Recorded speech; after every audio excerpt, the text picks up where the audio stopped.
welcome back to K&C Taxidermy. Remember to subscribe to our YouTube channel at KC Taxidermy. Today we're going to be doing an airbrushing tutorial. As you can see, I've got a wild boar here that's ready to go. And the reason why we're doing the airbrushing, you can see where I've taken my Magisculpt and I've sculpted here where you can see the white areas where he's had a lot of, especially with your boars and bears and stuff like that.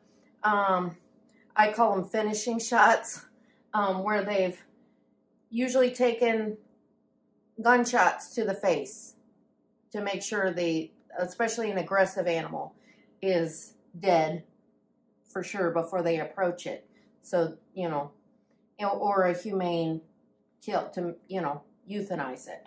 So, but a lot of my boars or bears and stuff like that have facials, usually from a sidearm or a pistol or revolver or something they carry on them as far as finishing the animal, euthanizing the animal to make sure it's approachable. So, anyways, this one had some imperfections on the face and stuff like that. So once I get it on here and I've dried, and sometimes sewing isn't the best method to close those wounds because it takes away from your girth or whatever like that. So sometimes, especially with these thicker hide creatures, sometimes I'll just pin them, and then, because you've got the glue underneath, and I'll just pin them, and then afterwards, I'll just Magisculpt it to make sure it stays closed, and over time it doesn't, open back up. I just Magisculpt it real well and work in the hair texture, skin texture to make it blend in. So, but anyway, so how I cover that up is with airbrushing. And so when we blend that, then it'll blend right in and we'll make it look good as new, and it's not even noticeable. So, and of course we have our mouth, our jaw set here, and we're going to, let me see if I can get this turned around for you, but we're going to need to airbrush the nose, the snout, and the inside of the mouth, the lips and stuff like that, where I have done some work and sculpting in there. So, and this jaw set, it came with tusk, but I took out the fake tusk and put in the real tusk for this customer. And I usually do that with most of my boars. I backfill them with resin to make sure they're good and strong, and I put them back in with my CA glue so they stay put. They stay put, but I usually like to use the real tusk for my boars. So I try to do that. So anyways, this guy's been patched up and he had some cuts and lacerations. I'm not sure if they ran dogs with this pig, but his ears were pretty cut up. Usually that happens with dogs. But anyways, I got him all fixed up and patched up, and we're going to airbrush him and make him look brand new. So to get started with this process, I've already laid out the colors I think I'm going to need, that I'm pretty much sure I'm the only ones I'm going to use. I've got black, I've got my Yacht's Nose Pad Gray, which is a good blending color. It's not as opaque, it blends a lot better. And then I've got my Sahara Tan, my whitetail ear. I believe it's the ear pink. Yeah, it's the whitetail ear dark. And my burnt umber. And these are usually ones that I use to either blend and stuff like that. The Sahara Tan and the pink I like to mix for, say, like the lips, to blend the mouth, where the jaw set and the lip, you know, just to give it a little color and blend it really well there.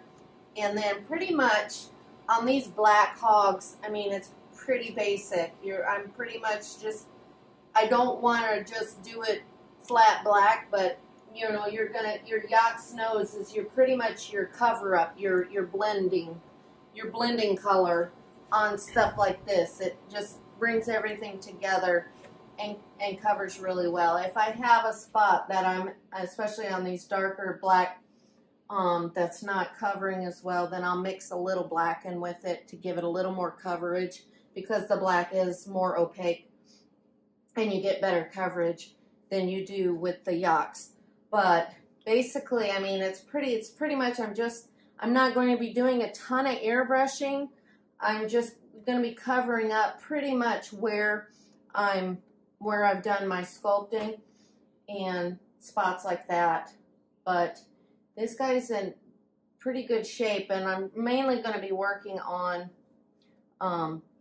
you know, the mouth is the biggest part and around the eyes, and of course the snout here where where it shrunk up just a little bit, but I've sculpted it back out and given it some texture.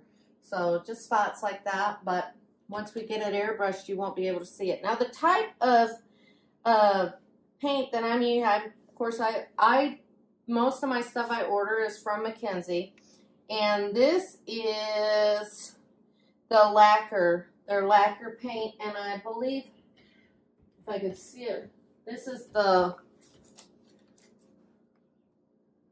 Polytranspar.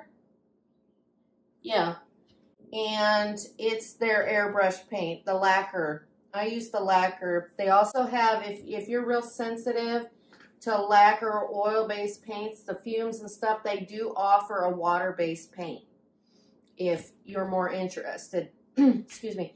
If you have a hard time with fumes and stuff, or if you're working at closed deck. Now I have lots of ventilation and stuff like that, and it doesn't bother me as much. Now I do wear a mask and stuff like that, but they do have a water-based airbrushing paint that you can use as well if you're sensitive to stuff like that. Is there a difference in the finish? No. I find it a little, we experimented with the water base in class, because our instructor had COVID, so he wanted to try using the water base, so he was still really sensitive, you know, his lungs and stuff were still pretty, and he didn't think he could handle the lacquer. And so we did try we found it was harder to clean out of the hair a little bit, because see, once we learned, you just take old toothbrush, and once you airbrush it, you can just scrub it right out of the hair. Your airbrushing paint, you don't have to worry about if you get it all on the hair and being real clean with it. You just spray it on there and it blends naturally, and then you just go back and you scrub it out of the hair, and it rubs out of the hair real well. Well, we were having issues with it not coming out of the hair as well. So that's the only thing, and maybe it just needs to dry a little longer, or maybe that day it was super humid. It was in the summertime, it was warmer. I mean, there could have been a whole lot of factors that were contributing to that. If you find it easier to use, if you've used the water base, maybe there was something we were doing wrong and you have some tips for that, I would love to hear it. Because if I could use water base, I mean, just for safety, you know, I wouldn't mind, because we did try it. I mean, the coverage is good. It's the same. We just found it was not as easy to clean up afterwards. It was a little more gummy or stickier on the hair. And of course, I've got my paint thinner to keep my airbrush gun clean while I work. The outside is pretty messy, but the inside of my airbrush gun, you know, cleaning in between colors, you know, you're giving it a good clean up. This is just in fact, I think this one was given to me. It's just a basic, but I like the smaller cups, because if I want to switch colors frequently, I can, and I can mix colors right in here and mix them. And I have an old Binks air compressor that was given to me. I love it. It's old, tried and true, still running. I have newer stuff, but I prefer to use older that was given to me by other taxidermists. So I'm just sticking with the old stuff right now. If it ain't broke, don't fix it, and it's still running good and working good. So I just have some older stuff right now that I'm still pumping out good work with, I believe. And so like I said, I already went through the colors, and then I have like my little airbrushing, little cleaners, to keep your airbrush gun clean while you're working, so you don't get spatters and stuff like that. That's super annoying while you're trying to paint. If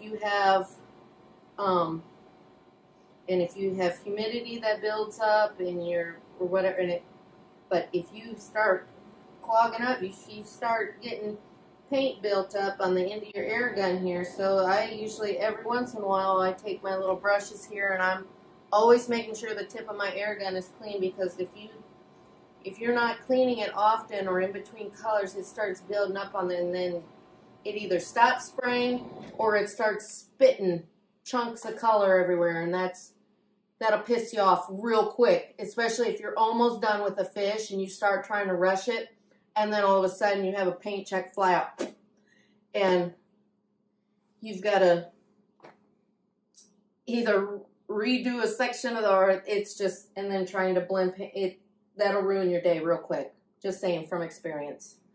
Those aren't, so I make sure I frequently am cleaning my airbrush gun while I'm working, because those are not mistakes in your finishing work. When you're almost done, you see the light at the end of the tunnel, and you're trying to get a project done and get it home, and when you make a mistake like that, it's not okay.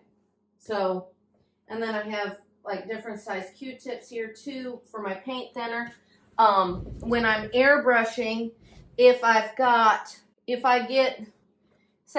get a little on this, on the jaw set or the tusk or something, I'll just get a little paint thinner on my Q-tip and wash it right off.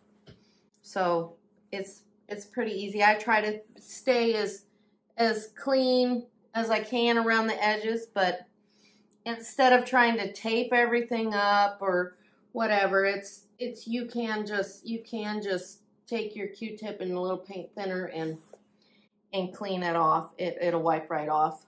So and that's it. And then of course we've got our gloves and our mask, and then I will have the tongue. After I'm done airbrushing and get everything cleaned up, then I will glue the tongue in to finish it. But that's basically it. It doesn't take a whole lot of effort. We're just trying to get this guy done and get him home, and we'll do that now. As you can see, there are big things going on here at K&C Taxidermy, so make sure you subscribe so you can get notifications on everything that's going on here at K&C Taxidermy. We'll see you then.